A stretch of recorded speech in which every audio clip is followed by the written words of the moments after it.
आजकल हम लोग कक्षा 10 की गणित के इम्पॉर्टेंट क्वेश्चन कर रहे हैं जो बोर्ड एग्ज़ाम में आने वाले हैं। तो आज हम करेंगे चौथे चैप्टर के बोर्ड एग्ज़ाम में आने वाले इम्पॉर्टेंट क्वेश्चन। इसके पहले हमने किया है पहला चैप्टर वास्तविक संख्याएं, दूसरा चैप्टर दो चर वाले रैखिक समीकरण और तीसरा चैप्टर हमने किया था द्विघात समीकरण और आज चौथा चैप्टर हम करेंगे त्रिभुज का। तो स्टार्टिंग के 3 चैप्टर जिन स्टूडेंट ने भी अभी तक नहीं देखे हैं तो हम डिस्क्रिप्शन में लिंक देंगे, क्लिक करके वो वहाँ से देख सकते हैं। तो चलिए आज शुरू करते हैं चैप्टर नंबर 4 जो कि कक्षा 10 गणित के सिलेबस में है इस बार, इसके इम्पॉर्टेंट क्वेश्चन। तो देखते हैं हम इसका आज का पहला क्वेश्चन।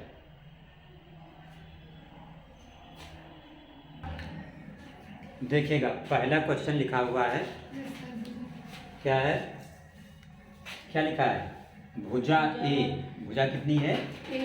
ए वाले समबाहु त्रिभुज की ऊंचाई ज्ञात कीजिए। तो समबाहु त्रिभुज किसको कहते हैं? जिसकी तीनों भुजाएं क्या होती हैं? समान होती हैं, बराबर होती हैं। तो यहाँ पे अगर आप ये समबाहु त्रिभुज बनाएं और इसको नाम दे दें ए बी सी, तो इसकी तीनों भुजाएं बराबर होंगी क्योंकि समबाहु है। और भुजा कितनी है? ए है। इसका मतलब ये भुजा भी ए हो जाएगी, ए सी भी ए हो जाएगी और ये बी सी भुजा भी ए हो जाएगी। अब हमें इसकी क्या ज्ञात करना है? ऊंचाई ज्ञात करना है। तो देखिए अगर इसके शीर्ष बिंदु से आधार BC पर ये लंब डाल दें तो ये क्या कही जाती है? ऊंचाई। यहाँ पे हमने कोई नाम दे दिया बिंदु D, ये हमको ज्ञात करना है AD। अब देखिए ये पूरी भुजा BC कितनी है? A, तो ये जो है BD क्या होगी? आधी होगी। किसकी? BC की। तो अगर पूरी भुजा A है तो ये BD जो आधी भुजा हो जाएगी ये हो जाएगी A/2 हो जाएगी। और देखिए जो ऊंचाई है ये किसका काम कर रहा है? लंब का। और आप जानते हो ये कोण कितना होता है? 90 अंश। तो ये भुजा 90 अंश के सामने ये क्या हो गया? कर्ण हो गया। और ये क्या हो गया? लंब हो गया। और ये क्या हो गया? आधार हो गया। इसका मतलब ऊंचाई AD निकालना है, इसका मतलब हमें लंब निकालना है। क्या निकालना है? और आप जानते हो कि जो लंब होता है ये बराबर अंडर रूट कर्ण का स्क्वायर और माइनस आधार का स्क्वायर, पता है ना? तो कर्ण की जगह पर आप क्या लिखेंगे? कर्ण 90 अंश के सामने ये है, ये कर्ण है, ये कितना है? A। तो कर्ण स्क्वायर की जगह पे A² हो गया, ठीक है। फिर देखिएगा आधार स्क्वायर, तो आधार कितना है? A/2। तो जब आप A/2 का स्क्वायर करोगे तो A का स्क्वायर कितना होगा? A²। और बटे नीचे 2 है, 2 का स्क्वायर कितना होगा? 4, ठीक है। तो देखिए A² माइनस A²/4, तो 4 का तिरछा यहाँ पे गुणा होगा तो 4A²। 4A² से A² घटेगा तो 3A²। और नीचे कितना बचा? 4। इसका मतलब ये हुआ अंडर रूट के अंदर 3A² और बटे 4 बराबर। अब देखिए A² को अगर बाहर निकालें तो क्या हो जाएगा? A हो जाएगा। A² का वर्गमूल A होता है नहीं? 4 को अगर बाहर निकालें, 4 नीचे है तो 4 का वर्गमूल कितना होता है? 2। लेकिन जो 3 है, 3 बाहर नहीं निकलेगा तो 3 रहेगा अंडर रूट के अंदर ही। तो आपकी ऊंचाई कितनी आई? A√3/2। इसका मतलब ये वाला ऑप्शन जो है A√3/2, ये आपका ऑप्शन इसका सही है।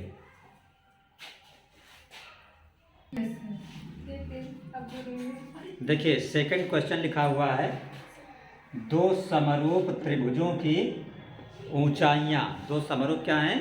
त्रिभुज हैं। एक की ऊंचाई है 3 सेंटीमीटर और एक की ऊंचाई है 4 सेंटीमीटर। इनके क्षेत्रफल का अनुपात ज्ञात करना है। तो त्रिभुज का कोई नाम नहीं दिया है, तो त्रिभुज को इस निशान से दिखाया जाता है।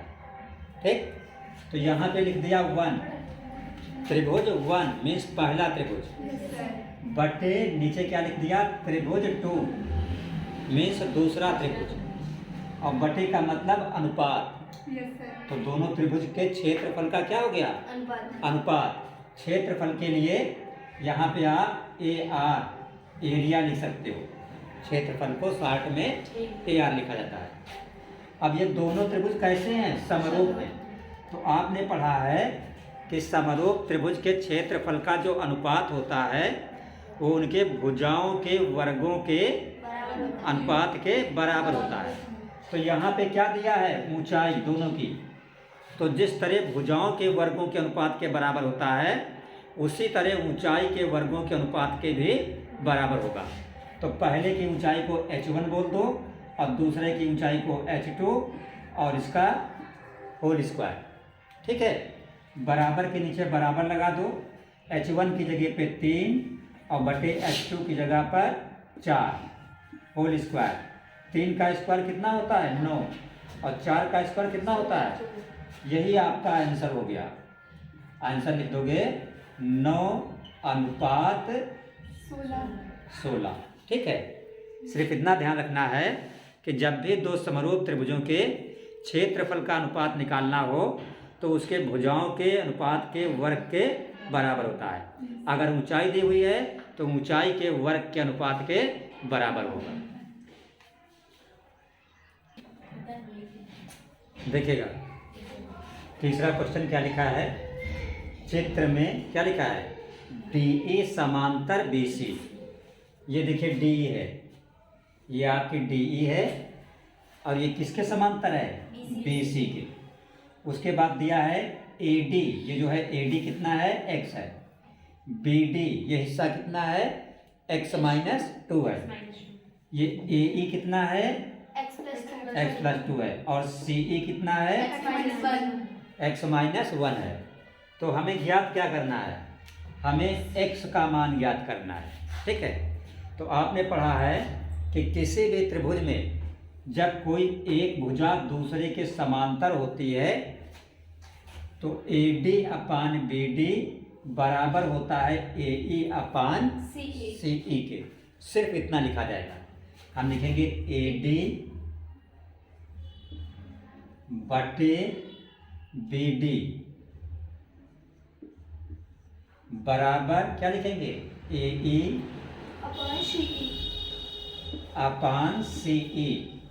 और ऐसा हमने क्यों लिखा, ऐसा इसलिए लिखा क्योंकि जो DE है ये समांतर दिया है किसके, BC के। ये चीज़ आपके क्वेश्चन में दी हुई है। ठीक है ना, अब हम क्या करेंगे, सिर्फ मान रख देंगे और तिरछा जो है गुणा कर देंगे। तो AD की जगह पर क्या रखेंगे, x रख देंगे, बटे BD की जगह पर x-2 रखेंगे, बराबर की जगह पे बराबर, AE की जगह पे क्या रखें, x+2, और नीचे CE की जगह पर x-1। देखिए तिरछा गुणा करेंगे इसको, x से x को गुणा करेंगे तो x² हो जाएगा, x को -1 से गुणा करेंगे -x होगा, -1 नहीं। जब x का 1 में गुणा करोगे तो x होगा। 5 का अगर 1 में गुणा करो तो 1 थोड़ी होता, 5 होता है कि नहीं। 1 का किसी में भी गुणा करो तो 1 नहीं आता है, जो संख्या होती है वो आती है। तो x का जब आप 1 में गुणा करोगे तो क्या आएगा, x आएगा। फिर ये बराबर आप लगा देंगे। अब इधर देखिए x-2 का किस में गुणा होगा, x+2। देखिए x-2 और x+2 अगर गौर से देखो ये a-b a+b का रूप है। इसको आप डायरेक्ट गुणा कर सकते हो, a² - b²। x का स्क्वायर कितना हो जाएगा, x² - b², तो 2 का स्क्वायर कितना हो जाएगा, 4। इधर देखिए x² इधर प्लस का है और x² इधर भी प्लस का है, इसलिए कट जाएंगे। बराबर अगर लगा हो तो लेफ्ट और राइट कटता है, पर ध्यान रखना दोनों सेम चिन्ह के हों। अगर एक प्लस है एक माइनस है तब फिर नहीं कटेगा, ठीक है ना। तो अब इधर से क्या बचा -x और इधर से क्या बचा -4, दोनों पे प्लस लगा दो, माइनस माइनस क्या हो जाएगा प्लस, तो x बराबर कितना आ गया, यही आंसर आपका आ गया। x का मान पूछ रहा था आपसे, तो आप लिखोगे आंसर में x बराबर 4। समझ में आई बात।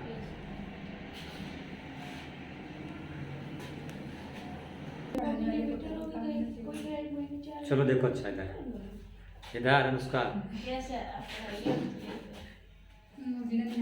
क्या लिखा है, सिद्ध करो त्रिभुज की एक भुजा के मध्य बिंदु से। जैसे मान लो ये आपने बना दिया त्रिभुज,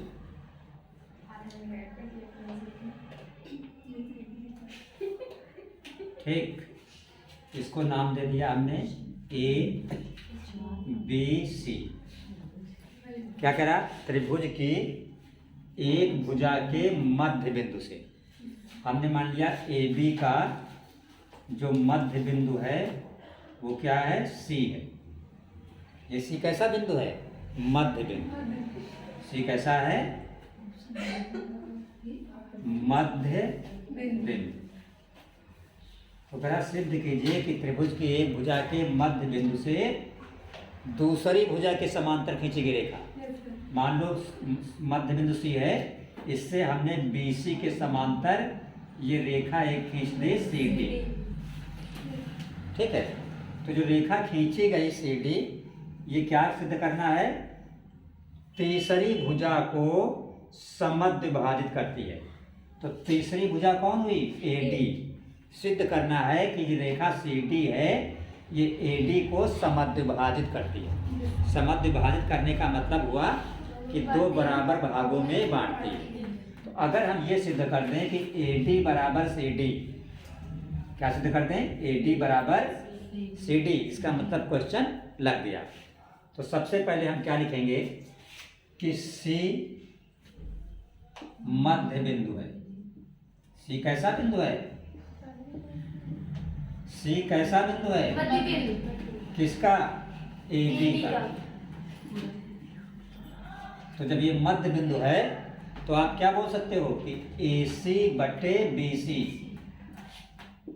AC बटे बराबर 1/1, ठीक है ना। AC बटे BC बराबर 1/1। क्यों दोनों बराबर, क्योंकि ये मध्य बिंदु है, तो AC और BC क्या होगा, बराबर होगा। अच्छा, अब CD क्या है, BC के समांतर है। CD जो है समांतर किसके है, तो जब ये इसके समांतर है तो आप क्या बोल सकते हो कि AC बटे BC बराबर AD बटे CD। लेकिन ये AC बटे BC ये किसके बराबर है, 1/1 के। तो आप इसकी जगह पे क्या लिख दोगे, 1/1, बराबर की जगह पे बराबर, और इधर क्या है, AD बटे CD। अब अगर आप तिरछा गुणा कर दो तो CD का 1 में गुणा CD हो गया, और बराबर AD का 1 में गुणा तो AD हो गया। तो क्या आ गया, AD बराबर CD, और AD बराबर CD आ गया। इसका मतलब क्या हुआ कि D कैसा बिंदु हुआ, मध्य बिंदु। इसलिए D जो है कैसा बिंदु हो गया, बस लग गया आपका सवाल। भाई D मध्य बिंदु है तो इसका मतलब क्या हुआ कि CD जो है AC को क्या कर रही है, समद्विभाजित विभाजित कर रही है, ठीक है ना। बस नोट कर लीजिए।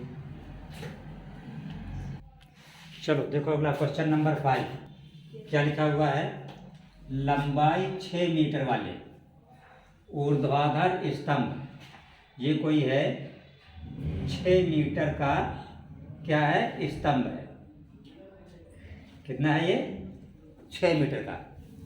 तो इसकी पृथ्वी पर, भूमि पर छाया कितनी है, 4 मीटर।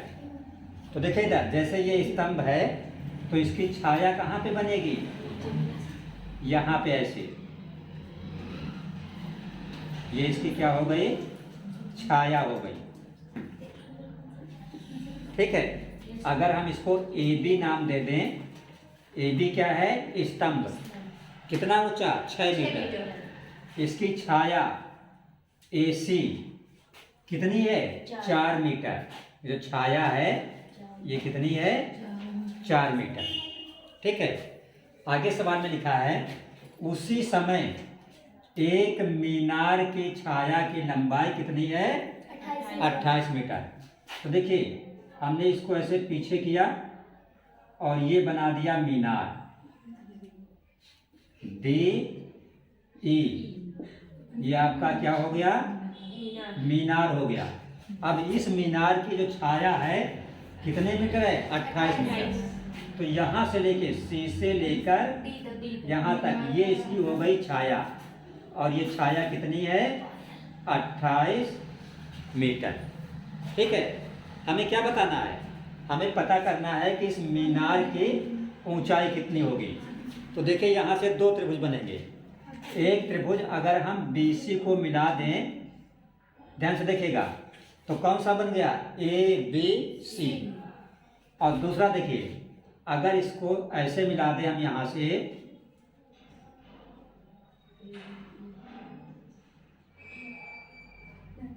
तो दूसरा कौन सा बन गया, CDE। एक त्रिभुज आपका है CDE और ये वाला CDE, और दूसरा त्रिभुज कौन सा है, ABC। दूसरा त्रिभुज है ABC, और ये दोनों त्रिभुज कैसे हैं, समरूप हैं।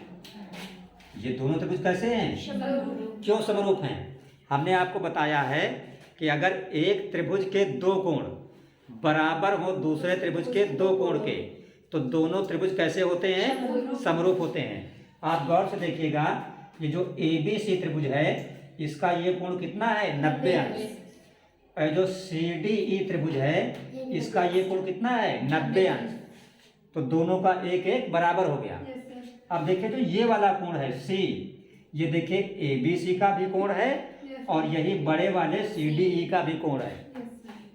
दोनों के दो दो बराबर हो गए, इसलिए दोनों कैसे हैं, समरूप हैं। और आप जानते हैं जब दो त्रिभुज समरूप होते हैं तो उनकी संगत भुजाओं का अनुपात कैसा होता है, बराबर होता है। तो हमें CD ये निकालना है, मीनार DE। तो हमने पहले लिखा DE। अब जो हमने DE ली है वो किस त्रिभुज की भुजा है, बड़े वाले की। तो नीचे किसकी लेंगे, छोटे वाले त्रिभुज की भुजा। तो DE के संगत क्या है, AB। तो DE के नीचे क्या लिखेंगे, AB बराबर, फिर देखिए बड़े वाले त्रिभुज के हमने कौन से ले लिया, CD। तो नीचे छोटे वाले की कौन से लेंगे, CA। अब इनका सिर्फ मान रख देंगे। तो DE तो हमें पता नहीं, DE मीनार है, इसको निकालना ही हमको। नीचे AB कितना है, 6 है। CD कितना है, 28 है, बटे CA कितना है, 4 है। तो देखो 4 एक कम 4, 4 सत्ते 28। तो नीचे 6 है, 6 का 7 में गुना करोगे तो 6 का 7 में गुना करोगे कितना हो जाएगा, 42 42। तो इधर क्या बचा, DE, इधर क्या बचा, DE, और बराबर 6 7 जा 42। DE बराबर कितना आ गया, 42। ये मीनार की ऊंचाई निकल आई 42। तो आप आंसर लिख देंगे, मीनार बराबर 42 मीटर। ये आपका आंसर हो गया, राइट। नोट कर लीजिए इसको। देखिए क्वेश्चन नंबर 6 देखिए, लास्ट क्वेश्चन लिखा हुआ है, यह दो समरूप त्रिभुजों के क्षेत्रफल बराबर है। समरूप त्रिभुजों के तो सिद्ध करो कि त्रिभुज कैसे होंगे, सर्वांगसम होंगे। देखिए अगर दो त्रिभुज समरूप हैं तो उनका जो क्षेत्रफल होता है उसका अनुपात जो होता है उनके संगत भुजाओं के वर्ग के बराबर होता है। जैसे मान लो एक त्रिभुज आपका है ये ABC, और दूसरा त्रिभुज मान लो आपका ये है DEF। और अगर ये समरूप हैं, कैसे हैं, तो आप क्या लिखोगे, तब आप लिखोगे त्रिभुज ABC का एरिया, एरिया का मतलब क्षेत्रफल, बटे एरिया त्रिभुज DEF बराबर AB, AB के संगत कौन सी है, AB के संगत है DE, तो AB बटे DE का होल स्क्वायर बराबर AC के संगत कौन है, DF, तो लिखेंगे AC बटे DF का होल स्क्वायर बराबर BC के संगत कौन है, EF, तो लिखेंगे BC बटे EF का होल स्क्वायर। ये कब लिखा जाता है, जब दो त्रिभुज समरूप होते हैं तो उनके क्षेत्रफल का अनुपात संगत भुजाओं के अनुपात के वर्ग के बराबर होता है। अब आपके सवाल में वो बता रहा है कि यदि दो समरूप त्रिभुजों के क्षेत्रफल बराबर हैं, क्षेत्रफल कैसे हैं, बराबर, तो जब बराबर क्षेत्रफल दोनों के हैं, मान लो यहाँ भी 1 यहाँ भी 1, तो 1/1 बराबर क्या हो जाएगा, 1 हो जाएगा। अगर मान लो इसका क्षेत्रफल 5 तो इसका भी 5, तो 5/5 बराबर भी 1 होगा। बराबर में जब ऊपर नीचे काटेंगे तो 1 ही तो आएगा। इसलिए आप चूंकि दोनों के क्षेत्रफल बराबर हैं तो इसकी जगह पे क्या लिख दोगे, 1 रख दोगे और यहाँ पे ये निशान लगा दोगे। इस निशान का मतलब होता है इसका अर्थ है, तो 1 बराबर इधर क्या हो जाएगा, इधर जो लिखा है वही उतार देंगे पूरा, AB बटे DE का होल स्क्वायर बराबर AC बटे DF का होल स्क्वायर बराबर BC बटे EF का होल स्क्वायर। अब आप दोनों तरफ क्या कर लीजिए, वर्गमूल ले लीजिए। क्या ले लीजिए, वर्गमूल। तो 1 का वर्गमूल यहाँ पे लिख लिया आपने, लिखा वर्गमूल लेने पर, तो आप जानते हो 1 का वर्गमूल कितना होता है, 1 ही होता है। और जब इधर वर्गमूल लेंगे तो जो ऊपर घात 2 लगा है वो खत्म हो जाएगा, तो क्या बचेगा, AD बटे AD नहीं AB है, ये यहाँ पे क्या है, AB है ना, AB D नहीं है, AB बटे DE बराबर AC बटे DF बराबर BC बटे EF। अब देखिए सभी एक दूसरे के बराबर है, तो अगर आप इतना बराबर करें, सिर्फ इतना, मान लो आप ये बोले कि AB बटे DE बराबर 1, तो 1 कहाँ जाएगा, DE का 1 में गुणा हो जाएगा, तो DE का 1 में गुणा हो जाएगा तो क्या हो जाएगा, DE, तो इधर क्या रह जाएगा, AB। तो इसका अर्थ है कि जो AB है वो किसके बराबर हो जाएगा, DE के, कामा। इसी तरह जब आप ये लिखेंगे AC बटे DF बराबर 1, तो AC बराबर किसके हो जाएगा, DF के, AC बराबर DF के। और इसी तरह BC बराबर किसके हो जाएगा, EF के, BC किसके बराबर हो जाएगा, EF के। तो आपको पता है कि अगर संगत भुजाएं बराबर हैं, दो त्रिभुजों की संगत भुजाएं कैसी हैं, बराबर, तो दोनों त्रिभुज कैसे कहे जाते हैं, सर्वांगसम कहे जाते हैं। तो इसलिए त्रिभुज ABC जो है ये सर्वांगसम का निशान होता है, सर्वांगसम है त्रिभुज DEF के। बस यही आपको सिद्ध करना था।